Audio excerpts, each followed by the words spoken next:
Hello, members of the committee, and thank you for holding this hearing on an issue that I believe impacts the entire LGBTQ community, or lesbian, gay, bisexual. At the end of last year, the Financial Services Committee in the U.S. House of Representatives held a hearing with a rather long title. It was called "There's No Pride in Prejudice: Eliminating Barriers to Full Economic Inclusion for the LGBTQ+ Community."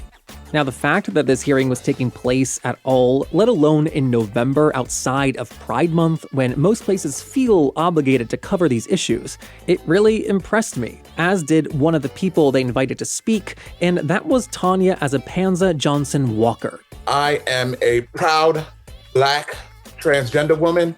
I am a combat engineers Army veteran, and my path has not been an easy one. Despite being a combat engineers veteran, I was forced to rely on food pantries and kitchens throughout my adult life. Tanya's work and activism has been pivotal in the fight for LGBTQ rights here in New York State, and at that hearing, she opened up about the abuse and neglect she's received from doctors and nurses, from healthcare professionals throughout her entire life. From 1990 through 2010, it was virtually impossible to find doctors or other medical providers to assist with my transition. I've been laughed at, misgendered, deadnamed, and in times declared mentally ill. One of my doctors called me schizophrenic and prescribed me pills for a condition I didn't have. This issue, accessing appropriate healthcare, is not new by any means, and it's something that I think a lot about when we talk about all the advancements that LGBTQ+ people have made, because when it comes to healthcare settings, especially for the trans community, we're not only stuck, we're going backwards. We're seeing this right now in state legislatures across the US. So Tanya Asapansa-Johnson Walker is here today to talk about it all. We also talk about surviving lung cancer, survival sex work, and her time in the military. While she was enlisted, she was told that the life expectancy for combat engineers was 10 seconds. From the Advocate magazine in partnership with GLAAD, I'm Jeffrey Masters, and this is LGBTQ and A.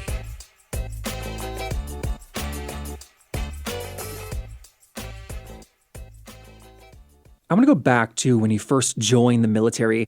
You were 17 years old. What made you want to enlist at that age? I was working in a restaurant called Hardee's serving hamburgers, and I didn't want to serve hamburgers the rest of my life for $2.72 an hour. So I had to break out of there. This was the early 80s, I believe, right? This was 81? Yeah, 81. And so that was Reagan, like years before Don't Ask, Don't Tell. How visible or not was queerness in the military? It was there. However, most gays and lesbians were in marriages of convenience, living in a 2-bedroom apartment off base so that they could live with their partners or engage with their partners, because you weren't allowed to live off base unless you were married. Plus, you could hide being lesbian or gay in an apartment off base better than you could in a barracks on base. So basically, everyone was in the closet. Captains, COs, everybody was in the closet. But I guess they had to find each other to have these marriages of convenience. Was it open secrets or was it very, very hidden? It was hidden because you'd be put out. They would discharge you from the military, and nobody wanted a dishonorable discharge. They would give you a dishonorable discharge if they caught you having sex with with another gay person or kissing, anything. They had gay people who were hunting down other gay people to out them and get them discharged. And so if queerness was so hidden, how were you finding each other then? Basically, when you got to the gay club, they had gay clubs everywhere you went. Oh, so you would see other people in the military there? Yeah, we used to all go to Frankfurt, and we'd see, they'd be acting all butch and everything. And then the next thing I know, when they get in the club, oh, girl, oh, they would just carry on. They would start flaming in the club. And so you were stationed in Germany at this point. You were a combat engineer. What exactly does that mean? In the combat engineers, we worked with a lot of explosives. Our job was to delay the enemy, build pontoon bridges, blow up bridges to keep the enemy from crossing with their tanks and their troops, and we had to build bridges to get our troops and tanks across. We had to blow things up, and we had to bury the dead in mass graves. It was life expectancy, and the combat engineers is 10 seconds in the job I was in. Is that an exaggeration, or is that something you were literally told? No, that's what we were told, 10 seconds. We're front line. We delayed the enemy from getting to the rest of the troops. We have to knock out the bridges. After the bridges are knocked out by aircraft, we have to build pontoon bridges to get our troops across, our tanks and everything across. We build tank ditches so their tanks will fall into ditches. UC4 and blow up these ditches. We were doing stuff like that. We delayed the enemy. So every day, did you wonder if you were going to die? No, I didn't really think about dying. I didn't think about dying. I only ask because you said the life expectancy was 10 seconds. Yeah, I was just thinking about living my life, getting to the gay club, being around, hanging out, dancing, having fun at the bar. Well, how aware were you of your transness at that point? I couldn't transition in the military. I didn't have access to anything. In DC, when I was stationed in Fort Belvoir, Virginia, I would go to the clubs where the drag queens were and all that stuff, because we were considered drag queens back then. We weren't considered transgender, or we were considered transsexuals, and we considered ourselves that in our own mind. Was that one of your explicit reasons of why you joined the military, that this would make you a proper man? That's what I thought. My dad said I would change. And so when did you realize that that was not going to happen? When I got in the gay club in Frankfurt, Germany, and Washington, D.C., and New York City, I ran away from it, for many, many years, Because, your family teaches you to hate yourself, in those days. And still today they do that. And so you eventually did leave the military after almost 4 years, and you moved to New York City. Is that when you first started to find a trans community? No, I didn't start right away. I didn't start dressing. I just came out the military. I was out of my mind. I didn't know what to do, what's going on. I wasn't a civilian for many years, for a few years. So I really started to medically transition in 1989. Everybody was dying from AIDS. They were dropping like flies, and I didn't know what was going on. And so that part of your life, you were saying 1986 to 1989, what happened that made you realize I can't run from this anymore? When I got in a car accident, I was working as a porter at a hospital, St. Vincent's Hospital in Staten Island. I was out with two girls from St. Vincent's, and we were going out to lunch. And I don't know what the driver was doing, what she was doing, but she hit a parked Jeep, and we were going like 50 miles an hour. Cracked my skull. I still have a dent in my skull to this day. My body was ejected out of the car. I was woke up on the ground next to a tree. That's what made me, I said, look, I better live my life because I might not make it to live my life. And I said, I'm going to do this. So I started my transition more and more and more after that car accident. And so what was the trans community like in New York City at that time? Was it easy to find other girls? It was easy when you went to the city. A lot of them were homeless. A lot of the girls were homeless. They refused to stay in the men's shelter because in the men's shelter, you couldn't wear your clothes. They said, this is a men's shelter. You have to wear men's underwears, men's this, men's that, and you cannot come in here with those women's clothes. So I was homeless at one point, and we lived in abandoned buildings. People were dying from AIDS. Our girlfriends were dying from AIDS. We had to take care of them in abandoned buildings because they were afraid the hospitals they weren't a safe place for LGBTQ folks, and not only LGBTQ folks, but for trans folks. It wasn't a safe place.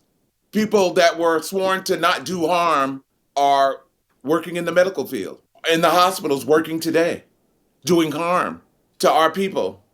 And a lot of us are falling through the cracks. Right. And so when we talk about this mistreatment in the hospitals and medical settings, I want people to know that we're talking about abuse and harassment beyond just not using your correct pronouns. I'm not saying that pronouns aren't important, of course, but do you mind giving an example so people can understand the weight and the gravity of what we're talking about? I was really mistreated by the staff who were misgendering me, harassing me, even by the social workers. When they would be in conversation about me in the room, they would be the wrong gender pronouns, and I had to keep correcting them. Even some of my visitors had to correct them, the nurses, and they still did it. The night nurses wouldn't come in the room. I had to crawl on the floor to clean the room myself. They wouldn't clean the room. And basically, they would just throw stuff in the room, and they refused to give me my HIV meds and treated me really, like I was an animal. And this hospital right here in New York, I had lung cancer in 2013. But in 2017, when I had lung cancer again, they removed my top lobe. I had surgery again. But there was a gay guy. He used to sneak into my room at night to check up on me because he knew they weren't checking on me. And he would sneak in my room at night and he'd be like, "Oh, your oxygen levels are low. I got to call somebody right now because, my oxygen levels were real low." They would not come in the room. The night staff would not come in the room at night. Wow, that's heartbreaking. And so for that reason and many others, you have made this an enormous focus of your activism, fighting and working to make sure that nobody has to go through this same thing that you did. As one example for everybody, in 2020, you were one of the plaintiffs in a case brought by the Human Rights Campaign against the Trump administration. This was when they rolled back protections in the Affordable Care Act, protections which specifically addressed discrimination against trans people in healthcare settings. Now, after that, a federal judge ultimately did block the rollback of protections. Judge Block. That was his name, Judge Block. Oh, funny. So Judge Block blocked it. But I wonder, do you feel like you had any choice in the matter of becoming an activist, that you were almost like required to become an activist in order to just access basic needs like healthcare? Yes, I did. The youth that are coming up who choose to medically transition, not every trans person chooses to medically transition. I'm looking at these younger folks coming along who are being discriminated against in healthcare already. And older folks, or I should say mature folks, who are being discriminated against in healthcare. I thought that this was a moment for change, to recognize that, we are being abused in healthcare settings. And also, our bodies only get less dependable with age. You had cancer twice, as you said. Are these issues you worry about as you get older? Yes, I do. Cancer is very scary. It's very sobering. You feel like every second you're going to die, but you try to be happy and you try to live, you try to be as productive as you can while you're above the ground. You just know you're going to die. The doctor, he said, you have a 1 in 5 chance of survival. So it was really scary for me. Wow. I wanted to do art, just draw or keep myself busy, and try not to think about it as I'm disappearing. It's like a cancer, like a force outside your body, just sucking the life out of you. That's what I felt like. This thing was just sucking the life out of me. And it was just outside of my body, just pulling all my energy into it. Everything that you just described about cancer and this sucking the life force out of you, did you also feel like that when you were diagnosed with HIV? I felt like, everybody was dying anyway.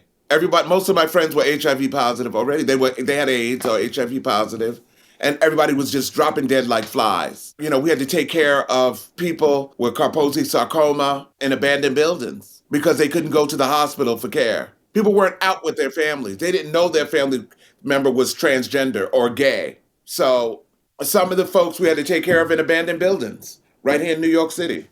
Try to bring them food or do the best care we could while they were dying. Everybody felt like they were dying. We were just trying to live it up, do some drugs, to try to self-medicate the pain of losing your friends. Some of the families took their bodies to other states or whatever. We didn't have the money to go. It was a really sad, hard time for us, and some of us were homeless. A lot of us were homeless. We had nothing but the streets. And you've talked a lot about doing survival sex work. Was HIV a big topic of discussion amongst sex workers? No. You had to make your money to eat, to survive, to pay rent if you were living in a hotel, trying to live in a hotel or whatever you could afford, So it wasn't a real topic. I mean, we talked about it. There wasn't a lot of prevention dollars back then, and there's really not a lot of prevention now. And doing sex work, were you part of a community of sex workers, or did you feel like you were on your own? We felt like we were a community, That we kind of looked out for each other when we could. So if one of the girls was out there, she'd be on using drugs like crack or something or some other drug, we'd help each other out. She'd be out there starving. We'd take her out to eat, give her money for her pockets because she couldn't do the sex work. So we helped each other out the best we could. I mean, did you have like a mentor figure saying like, hey, this is what you need to do to keep yourself safe? Yeah, I did have one, but there was no way to keep yourself safe. You got into cars with strangers. Mostly we did street sex work. You got into cars with strangers. You didn't know whether, but when you do it, you're like in a desperate mode. You got to have money to buy more clothes, more makeup, blankets to keep warm in abandoned buildings. Or if you get a hotel room for a couple of nights, that was good. You could pay for that. We had to risk our lives. You couldn't be afraid to die. You had to get in those cars. You had to do what those men wanted. And some of them just wanted you to talk. Sex work is talking as well. Sex work wasn't all about sex. And the dates that weren't about sex paid the most money. One guy was talking to me about divorcing his wife. Should he divorce his wife? Another guy asked me, should he commit suicide? I had to talk people out of suicide. Sex workers do a lot of work that people don't realize. We're like social workers as well. It's crazy. So. I mean, I think that like in the public's mind, there's like two opposing views. And one, they look down on sex workers, especially folks doing this for survival. And then the other one, I think they simultaneously like glamorize it and think this is just like ladies like raking in the money. I mean, like you were not living luxuriously at this point. Were you making enough money to like get by or not even that? To get by, because I also worked in show world. I stripped in a booth, and after I got away from street work, so I stripped in a booth for I think for about a year maybe, and the curtain would go up, and you'd have this bathing suit on and heels and all this makeup and blah blah blah, and the guys would come in. Oh God, some of them were so gorgeous, but you really can't look at them. You have to perform for them. In front of a window when the curtain went up when they put the money in. After they put the money in, because if they didn't put money in, the curtain wouldn't go up so they couldn't see you. And this was like a really much safer way to engage in sex work since there's like literally a barrier. Yes, it was. It was very safe. As show world was pretty safe. Yeah, it was pretty safe. I think that you have an interesting perspective since you also have run this support group at SAGE for many years, the nonprofit. And that's for trans women specifically, right? It's older trans women, yes. Older trans women. So for that like older age group, what are like the biggest concerns and issues that you hear repeated most often? Well, the majority of the trans women in the group, they transitioned late in life. After they retired, after retirement, some of them retired, and a lot of them are afraid to die alone. They're afraid that somebody may detransition them and they won't die with dignity, or they may end up in an institution or a nursing home if they become incapacitated. They fear that. When you say that they're afraid to die alone, do you have that fear? Not really. I don't have that fear of dying alone because I've experienced so much horror that I don't have that fear, but I know how families are. Families, if they're paying for your funeral, or if they're paying for you when you're incapacitated, they will detransition you, misgender you, because it happened to a friend of mine in New Jersey. She had a stroke. She went to live with her family. The first thing they did was cut her hair and gave her a goatee, and they're dressing her in men's clothes. She lost bits of her speech and some of her memory. They're really treating her bad. I think that, I mean, there's so many things to think about as you get older, like having to potentially like, I mean, it sounds horrific, honestly. Yeah, it is horrific. And also homophobic staff in nursing homes as well. Everybody in the nursing homes or in care are not LGBTQ, and that includes the staff. So even if you're gay or transgender in that setting, you could be harassed or called homophobic epithets by other patients or clients and by staff. Do you have plans or desires for when you are like no longer able to take care of yourself? Yes, of course. Yes. I really, like if I had become incapacitated or something, like I wouldn't want my family touching me because I know they would detransition me because they're kind of religious. And I know they would detransition me and they would misgender me and all that. I might sign some papers to where they can't get near my body. And if they're paying for your funeral, they're gonna be the ones to say what you're gonna look like. I've seen where they've drawn mustaches and beards on the girls and tried to make them look like men and put them in three-piece suits. Tried to bury them as gay men. Even after death, you don't have dignity. Well, tell me this, like on the positive side, is there anything you're looking forward to as you age? Well, I'm aging, but I still want my own agency. I still want that Equality Act.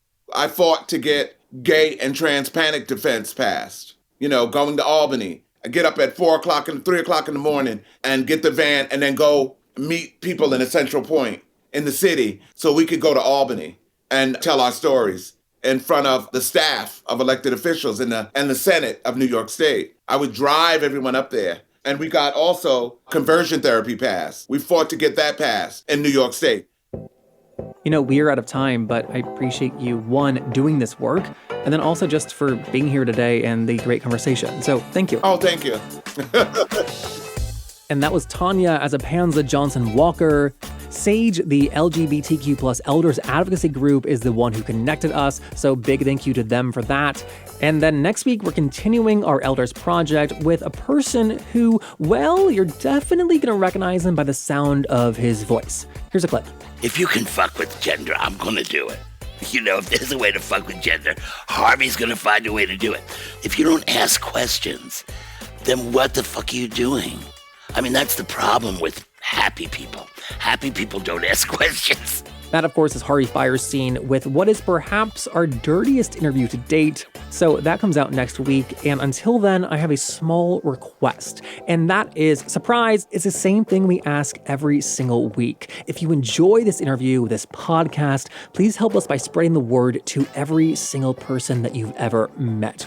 Or also just one single person. You can post on social media, text your friends, send an email. Doing any or all those things, I promise, is the biggest way that you can help us continue to make this series. Thank you so much to everyone who's been doing that. We are brought to you by The Advocate magazine in partnership with GLAAD. I'm Jeffrey Masters. I will see you next week with Harvey Fierstein.